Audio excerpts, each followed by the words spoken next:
Hey guys, it's Miss Katrisa. Today is World Read Aloud Day, so I was going to read to you from the book Rules by Cynthia Lord. Rules for David. Chew with your mouth closed. Say thank you when someone gives you a present, even if you don't like it. If someone says hi, you say hi back. When you want to get out of answering something, distract the questioner with another question. Not everything worth keeping has to be useful.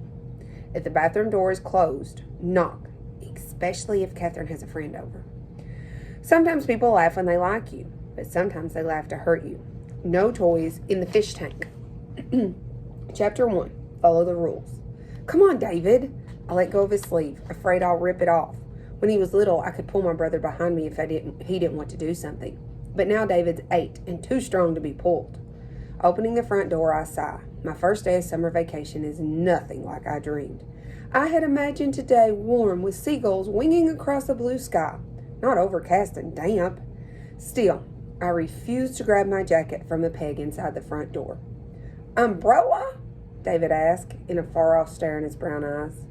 It's not raining. Come on. Mom said go to the car. David doesn't move.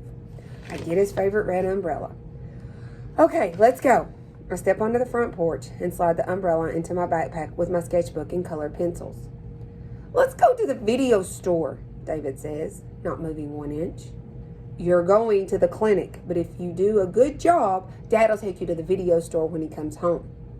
The video store is David's favorite place, better than the circus, the fair, or even the beach. Dad always invites me to come too, but I say, no thanks.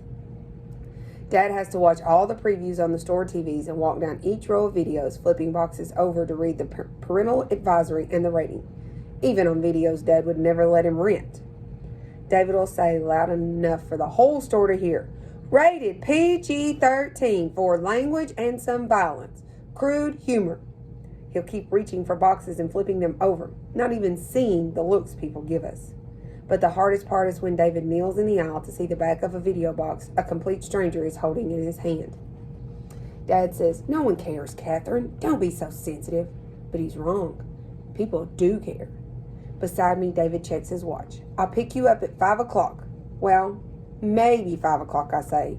Sometimes Dad's late. David shrieks, 5 o'clock! Shh! I scan the yards around us to see if anyone heard, and my stomach flips. A moving van is parked in front of the house next door, back wide open, half full of chairs and boxes. From inside the truck, 2 men appear carrying a couch between them. My hands tremble trying to zip my backpack. Come on, David. Mom said go to the car.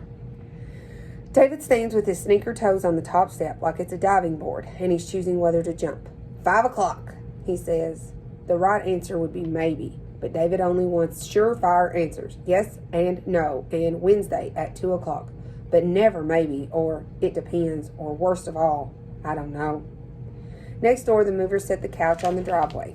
If I hurry, I can ask them before they head into the house. Okay, I say, Dad will pick you up at 5 o'clock. That's the rule. David leaps down the steps just as the moving men climb into the van. He might not understand some things, but David loves rules. I know I'm setting up a problem for later because Dad's always late, but I have rules too, and one of mine is sometimes you got to work with what you got. I take David's elbow to hurry him. Let's go past the fence and talk to those men.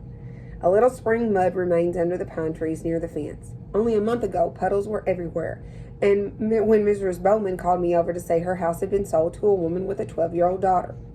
I knew you'd be pleased, she said. I told the realtor I have a girl just that age living next door. Maybe they can be friends. A few weeks later, I stood on my porch waving as Mrs. Bowman's son drove her away to her new apartment attached to his house.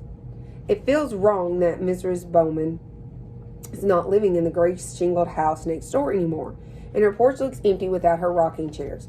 But I'm tingling with hopes too. I've always wanted a friend in my neighborhood, and a next door friend would be best of all.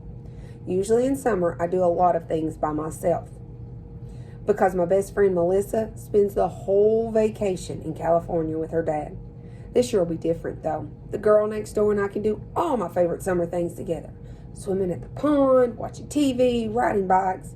We can even send midnight messages from our windows using flashlights and Morse code, like next door friends do in books. And the best part, David won't have to come since Mom won't have to drive me anywhere or pick me up.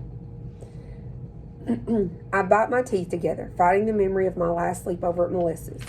When Mom came to pick me up, David raced around Melissa's kitchen, opening doors, looking for their cellar, even when Mom kept telling him this was a trailer, and trailers don't have cellars.